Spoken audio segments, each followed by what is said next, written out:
Bamburgh Castle divides and defends its villagers from the chilling and insufferable North Sea waters, in a similar vein to those who tried to besiege this fort throughout its long existence. Yet David Wells has so far felt just one Astral, a man who simply stays out of love for this building. This, though, was to prove a turning point as we approached one particularly active area.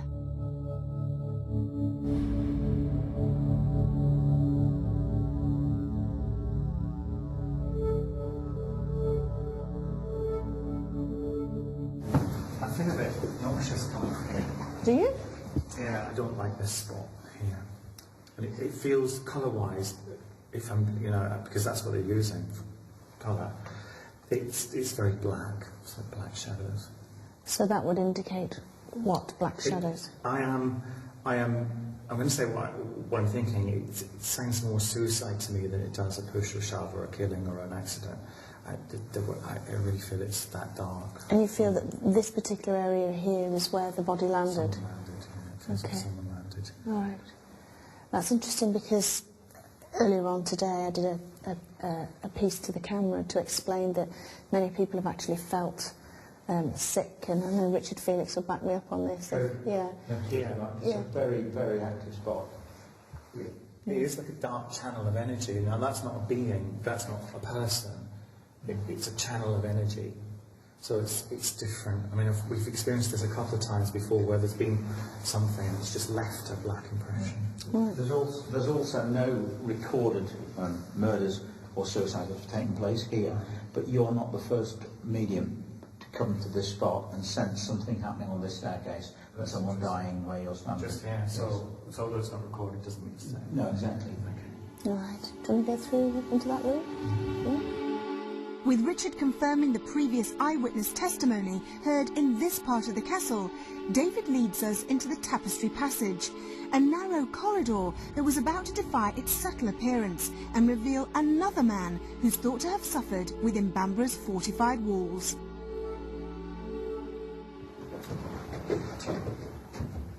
Sorry, I'm going to have a moment. Just don't mind if I have a little distressing moment. Sorry, Matthew. Oh, go on. I apologise. There's a man on the stairs, again a suicide, and something I feel very strongly about is war and the nature of war and the uselessness of war. This is he's really strong, which is quite affecting me emotionally. It's a World War II soldier, and he's killed himself. He's shot himself, I think, in the head. But he's shot himself here. Here? In this building. Right, okay. Which doesn't make much sense, really. So this is completely different from what you've experienced down there? Absolutely, completely different. And this is a complete time shift to World War II? Yeah, absolutely. Absolutely. Did you say World War II? Yeah, I did. You did, did you? It feels to me as if he's been convalescing, so this is possibly used for a convalescing home. And I know that that's probably what some of these buildings were used for. And it's almost like regret. Some people, having served in the forces myself, and I had friends who've been on active duty, and a lot of the things they sometimes feel if you've lost colleagues is guilt, because you feel guilty because you've survived and they haven't. Particularly if a huge swathe of them have been killed, and there's like a dozen, or you're the only survivor of say 10 mates, and you're the only one left. I've heard people in life describe this feeling that why should I live? And there's kind of like that sensation with him. Why should I live? Why should I have lived? Because it's in the past. How old was he? He looks young. I would say lucky if he'd hit 30, to be honest. Late 20s, early 30s. Anything here all the time? I think he's grounded. I think he's on the staircase active. He may be around other parts of the house. Why the staircase? Or the hotel. Because I think there seems to be a solitude in this spot that he may have felt when he was here, somewhere he could get away. This place might not have been used a lot. The corridor may not have been used a lot. And I haven't got him killing himself. Or that's not the image he's given me. The image he's actually given me, he's on the stairs. And if people see him, and I think they may see him, he's got his hands like this. So he's like that. He's sitting on the stairs thinking about, why am I still here? Okay. So that's the, if you like, that's the key pose. That's the pose that you get to get the story. Right. The spectre of a suicidal young soldier is strongly associated with this part of a building that did house the infirm and injured during World War II. But why should he choose to tie himself, apparently both physically and emotionally, to the surroundings in which he is said to have ended his own life? With spiritualist medium Gordon Smith having also arrived in Bamburgh, we could move on a step to ascertain the emotions that still resonate here.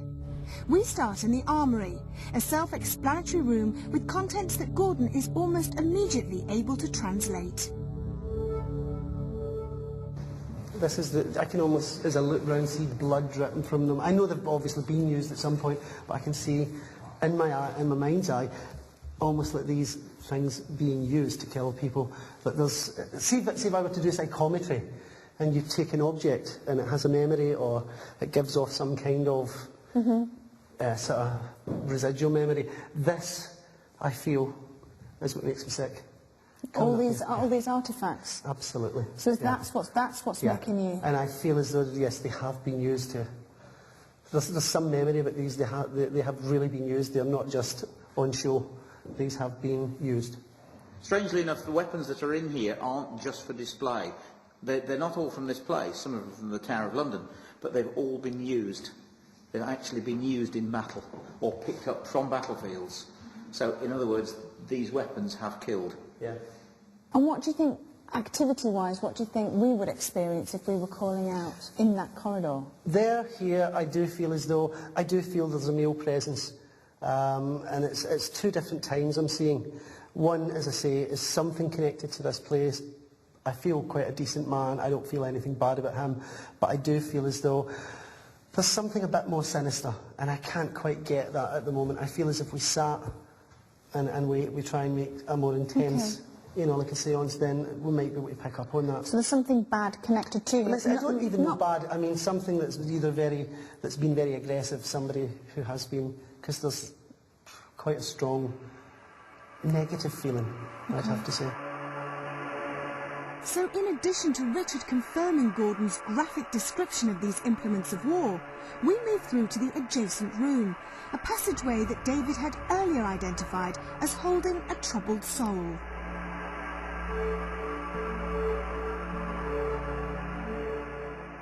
Do you know what? It's almost as though I just don't want to go any further. It's like, just stop. I am completely, it's like blocked. I come here and I cannot. It's like I really don't want to walk any further. What's it feel like? I just feel like sick in my stomach, really sick.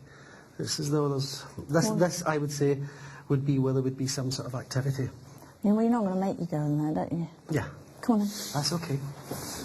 Now, I don't know about this place if it was used during the war, but I get the sense that it was, because I can feel soldiers now, but current or modern day. Yes. And I feel a lot of people brought here as a hospital or to get helped. It's two different places coming from there to here. It just feels completely different now. And I can see different functions, one after the other. It's almost like, Right, there's somebody here who either belongs to the family, name of William, I'm hearing calling forward here, who connects to this family, who either live here now or who did live here, but that name's being called through. A man who would be, I don't know, maybe 70s, something like that, died very quickly.